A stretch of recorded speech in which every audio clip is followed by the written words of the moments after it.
Shalom, selamat berjumpa kembali dalam channel YouTube Simeon Sulistyo. Kali ini dalam rubrik Yuk Tanya Alkitab, kita akan selalu membahas tentang berbagai macam pertanyaan maupun berbagai macam argumen yang menyerang iman kekristenan atau menyerang Alkitab. Ini perlu dibahas, kenapa? Karena kalau ada pertanyaan-pertanyaan atau ada hal-hal yang sepertinya kontradiksi atau membingungkan, kalau tidak dijawab, maka itu akan berbahaya bagi iman Kristen, yang akan bisa membuat orang itu goyah. Benar nggak ya iman saya ini ya? Seperti itu.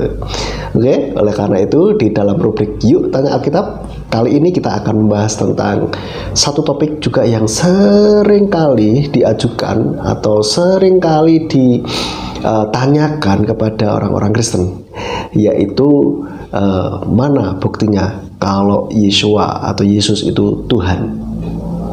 Ya, mereka selalu berargumen bahwa enggak, Yesus itu bukan Tuhan. Yesus adalah hanyalah manusia biasa. Yesus itu hanyalah utusan, begitu katanya ya. Lalu kita lihat kali ini saya akan tunjukkan 6 bukti bahwa Yeshua itu adalah Tuhan, bukan manusia. Oke, yang pertama, langsung saja ya, tanpa berlama-lama. Yang pertama, dia ini maha tahu, saudara. Ada banyak ayat-ayat yang mengatakan bahwa Yeshua ini mengetahui pikiran mereka. Yeshua mengetahui apa yang orang lain pikirkan. Ya, saya ambil contoh satu kasus saja, yaitu di dalam kasusnya Zakheus. Di dalam Lukas 19 ayat 1 sampai 10. Lukas 19 ayat 1 sampai 10 katakan, saya bacakan dari ILT 3 ya. Dan setelah memasuki Yeriko, dia melewati kota itu, dan tampaklah seorang pria yang namanya dipanggil Zakheus, dan dia adalah kepala pemungut cukai, dan dia juga seorang yang kaya, dan dia berusaha untuk melihat Yeshua, siapakah dia, tetapi dia tidak dapat karena kerumunan orang itu, sebab tubuhnya pendek. Dan dengan berlari mendahului, dia naik ke atas pohon ara supaya dapat melihat dia, karena dia akan segera lewat melalui jalan itu. Dan ketika Yeshua tiba di tempat itu, seraya memandang ke atas dan melihatnya, dan berkata kepadanya, Zakheus, dengan bergegas turunlah, karena di rumahmu haruslah aku tinggal hari ini. Dan dengan bergegas dia turun dan menyambut dia sambil bersukacita. Namun setelah melihat itu, mereka semua bersungut-sungut sambil berkata, dia telah datang untuk tinggal bersama seorang yang berdosa. Namun sambil berdiri, Zakheus berkata kepada Tuhan, lihatlah, setengah dari apa yang menjadi milikku, Tuhan, aku memberikannya kepada orang-orang miskin. Dan sekiranya dari seseorang ada sesuatu yang telah aku gelapkan, aku akan mengembalikannya 4 kali lipat. Dan Yeshua berkata kepadanya, hari ini keselamatan telah terjadi di rumah ini, karena dia juga adalah anak Abraham. Sebab anak manusia datang untuk mencari dan menyelamatkan yang hilang. Dan saudara-saudara, kita lihat di dalam ayat ini bahwa Yeshua ini tahu sebelum si Zakheus ini memperkenalkan diri, Yeshua udah tahu duluan gitu, dan dia mengetahui kerinduan hati Zakheus untuk melihat dia.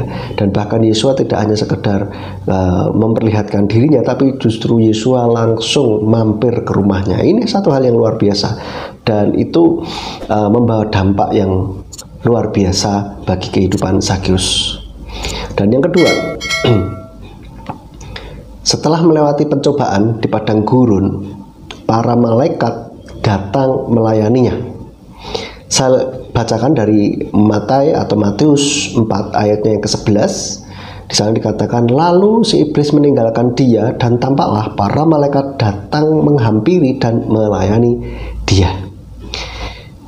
Ini penting. Kalau bukan Tuhan, ngapain malaikat datang menghampiri dan melayani dia? Emang siapa? Ya tak? Ini loh. Kalau bukan Tuhan, kenapa kok para malaikat itu langsung menghampiri dan melayani dia? Kalau bukan Tuhan, siapa lagi, ya kan? Lalu yang ketiga, bukti yang ketiga, alam pun tunduk kepadanya. Tidak ada manusia yang bisa mengendalikan alam. Bisanya dengan merekayasa, ya, dengan cuaca itu oke lah, masih bisa, tetapi tidak bisa mengendalikan, ya. Alam pun tunduk. Nomor 3, kita lihat di dalam Markus 4 ayat 39. Dan setelah bangun, dia menghardik angin itu dan berkata kepada danau itu, "Diam, tenanglah." Maka angin pun redalah dan terjadilah ketenangan yang luar biasa. Ini bukti bahwa Yeshua itu adalah Tuhan. Bahkan alam dan angin laut pun, danau pun tunduk, saudara. Ini bukti bahwa Yeshua itu adalah Tuhan. Kalau bukan Tuhan, tidak bisa melakukan hal itu. Lalu yang keempat, Yeshua berani menjamin masuk surga. Di dalam Yohanes atau Yohanan 14 ayatnya yang ke-6 dikatakan, Yeshua berkata kepadanya, "Akulah jalan dan kebenaran dan hidup. Tidak seorang pun datang kepada Bapa jika tidak melalui Aku." Jadi Yeshua berani menjamin bahwa dia ini jalan, dan kalau mau ke Bapa harus lewat Aku, katanya begitu. Jadi saudara, tidak ada yang berani jamin kalau dia bukan Tuhan. Masalah surga dan neraka sama saja seperti kalau saudara bisa menjamin siapapun bisa masuk ke rumah saudara. Karena apa? Saudara yang memiliki rumah itu. Yeshua juga, Yeshua berani menjamin orang siapa yang bisa masuk surga karena Yeshua adalah pemilik surga itu sendiri. Ya, jadi ini bukti. Tidak ada seorang pun yang berani menjamin surga. Hanya Yeshua. Tidak ada nabi lain siapapun di dalam dunia ini yang berani menjamin, "Ayo ikut Aku maka pasti masuk surga." Tidak ada. Dan bahkan tidak ada yang berani ngomong, "Aku jalan, Akulah jalan dan kebenaran dan kehidupan." Tidak ada yang berani ngomong seperti itu. Hanya Yeshua. Ini bukti bahwa Yeshua adalah Tuhan. Lalu yang kelima, berkuasa mengampuni dosa. Manusia tidak bisa mengampuni dosa. Namanya dosa itu bersalah kepada Tuhan. Tapi Yeshua mampu mengampuni dosa. Itu tandanya bahwa Yeshua itu adalah Tuhan. Kita lihat ayatnya di dalam Markus 2 ayat 1-12. Saya bacakan kisahnya. Markus 2 ayat 1-12 dikatakan, "Dan setelah beberapa hari dia masuk lagi ke Kapernaum, dan terdengarlah bahwa dia berada di sebuah rumah. Dan segera terkumpullah banyak orang sehingga tidak lagi menyisakan ruang, bahkan sampai di pintu. Dan dia mempercakapkan firman kepada mereka.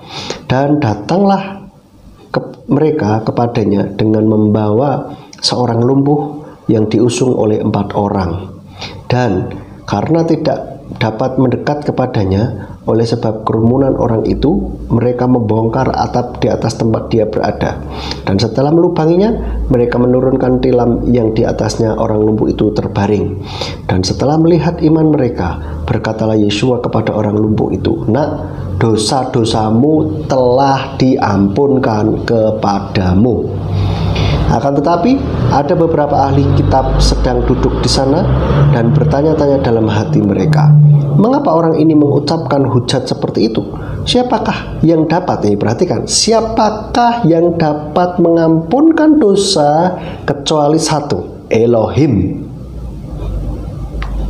Dan segera setelah menyadari dalam rohnya bahwa mereka bertanya-tanya demikian di antara mereka sendiri, Yeshua berkata kepada mereka, "Mengapa kamu menanyakan hal-hal ini dalam hatimu?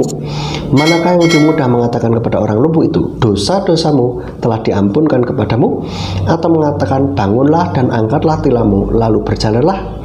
Akan tetapi supaya kamu mengetahui bahwa Anak Manusia mempunyai otoritas di dunia ini untuk mengampunkan dosa." Dia berkata kepada orang lumpuh itu, "Aku berkata kepadamu, bangunlah dan angkatlah tilammu dan pulanglah ke rumahmu." Dan seketika itu bangkitlah dia, dan Setelah mengangkat tilam itu, dia keluar dari hadapan semua orang, sehingga semua orang takjub dan memuliakan Elohim seraya berkata, kami tidak pernah melihat yang seperti ini. Saudara, perhatikan kisah ini. Tadi ada orang sakit, lumpuh, dan ternyata karena dosa, ya, sehingga Yeshua bilangnya dosamu telah diampuni, dan orang itu disembuhkan, ya. Dan ada orang yang mengatakan, kok bisa mengucapkan hujat seperti itu, jadi menyamakan dirinya sebagai Tuhan gitu. Siapa yang dapat mengampunkan dosa kecuali Elohim saja, kan gitu. Orang itu bilang.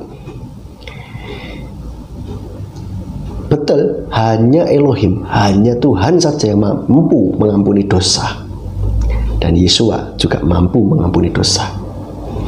Oke, orang bisa ngomong lah, bilang kalau ada orang sakit termasuk saya, kalau bisa misalkan ada orang yang sakit gitu kan, ngomong oke, dosamu sudah diampuni. Kalau ngomong gitu tak bisa, tetapi sembuh tidak?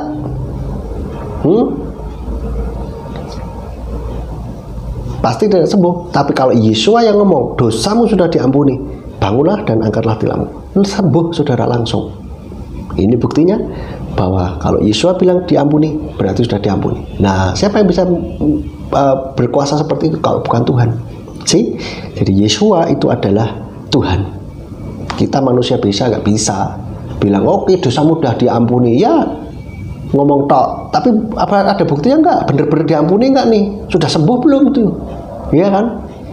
Gitu. Oke, jelas ya. Jadi Yeshua berkuasa mengampuni dosa. Ini membuktikan bahwa Yeshua ini adalah Tuhan. Lalu yang terakhir, yang keenam, ini yang luar biasa juga, tidak kalah luar biasanya ya, yaitu Yeshua ini berani bilang bahwa Yeshua dan Bapa Yahweh itu satu. Di dalam Yohanan atau Yohanes 10 ayat 30 dikatakan aku dan Bapa satu. Nah, bahkan Yeshua dalam kisah Yohanes ayat 8 sampai 24 Yohanan 8 ayat 24 sampai 27 kita lihat ya. Oleh karena itu aku berkata kepadamu bahwa kamu akan mati dalam dosa-dosamu, sebab jika kamu tidak percaya bahwa akulah Dia, maka kamu akan mati dalam dosa-dosamu. Dia siapa di sini? Dia juru selamat? No. Dia di sini adalah yang dimaksud Yeshua adalah Bapa. Dari mana saya tahu? Kita lihat ayat selanjutnya. Sebab itu mereka berkata kepadanya, sesungguhnya engkau ini siapa? Dan Yeshua berkata kepada mereka, adapun apa yang dari semula pernah kukatakan kepadamu, bahwa aku mempunyai banyak hal mengenai kamu untuk mengatakan dan menghakimi, tetapi Dia, perhatikan, Dia, Yeshua pakai kata Dia lagi. Dia yang mengutus aku adalah benar, dan apa yang aku dengarkan dari Dia, hal-hal itulah yang aku katakan kepada dunia ini. Perhatikan selanjutnya, mereka tidak mengerti bahwa Dia, Yeshua, membicarakan Bapa kepada mereka. Dari ayat ini kita tahu yang dimaksud Dia oleh Yeshua ini adalah siapa? Yaitu Bapa. Karena apa? Di sini katakan mereka membicarakan, mereka tidak mengerti bahwa Dia, Yeshua ini membicarakan Bapa, membicarakan Bapa. Oke? Jadi Yeshua itu mengaku secara tidak langsung bahwa Dia ini adalah Elohim, ya. Oleh karena itulah banyak orang Yahudi marah sama Dia. Karena apa? Dia menyamakan diri dengan Bapa.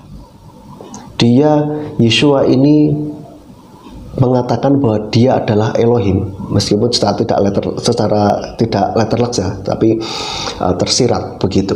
Orang-orang Yahudi marah, wah ini berarti kamu menyamakan diri dengan Tuhan, dengan Elohim. Marah mereka. Dan yang aneh, Yeshua berani ngomong gitu, tidak terjadi apa-apa. Artinya tidak terjadi apa-apa ini bukan berarti orang Yahudi nggak marah, enggak. Maksudnya begini, tidak ada sesuatu yang spektakuler, yang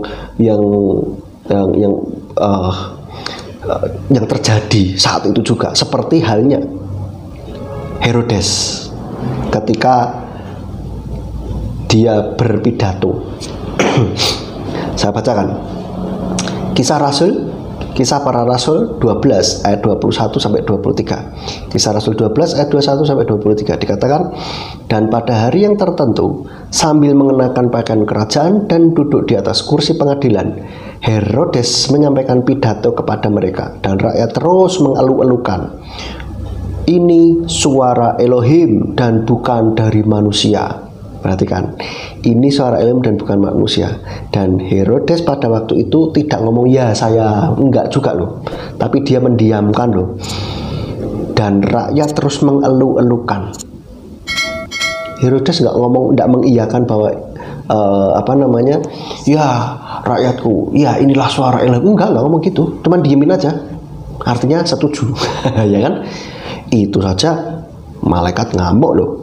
Namun seketika itu juga, ayat selanjutnya kita lihat, namun seketika itu juga seorang malaikat Yahweh menamparnya, karena dia tidak memberikan kemuliaan kepada Elohim, dan dia menghembuskan napas hingga menjadi mayat yang dimakan cacing-cacing. Ngeri saudara. Zaman itu orang tidak bisa sembarangan ngomong. Herodes lu nggak mengakui terang-terangan. Rakyatnya yang bilang, oh ini suara Elohim bukan dari manusia. Herodes menengahi, diam saja. Itu malaikat aja ngamuk, ya kan? Yeshua berani menyamakan dengan Bapa, aku dan Bapa satu. Lalu dikatakan apa? Kalau kamu tidak percaya bahwa akulah dia, maka kamu akan mati dalam dosamu. Yeshua ngomong gitu, tidak terjadi apa-apa. Malaikat tidak ngamuk, malaikat tidak menampar dia. Ya nggak berani lah. Orang memang Yeshua ini Tuhan kok, ya kan? Oke, jadi dari 6 bukti ini saja sudah sangat kuat sekali membuktikan bahwa Yeshua itu adalah Tuhan dalam wujud manusia. Oke, kiranya video ini boleh memberkati kita semuanya. Jangan lupa untuk like, share, subscribe, dan bunyikan loncengnya supaya saudara bisa mendapatkan notifikasi kalau saya upload video berikutnya. Silahkan kalau ada pertanyaan-pertanyaan selanjutnya yang ingin ditanyakan berkaitan dengan iman Kristen atau pertanyaan seputar Alkitab, sebisa mungkin saya akan bahas di sini, karena saya juga akan ikutan belajar dari pertanyaan-pertanyaan saudara-saudara semuanya yang disampaikan. Oke, itu saja. Sampai jumpa dalam video saya berikutnya. Bapak Yesus, di dalam nama Yeshua Mesias memberkati kita semua. Shalom.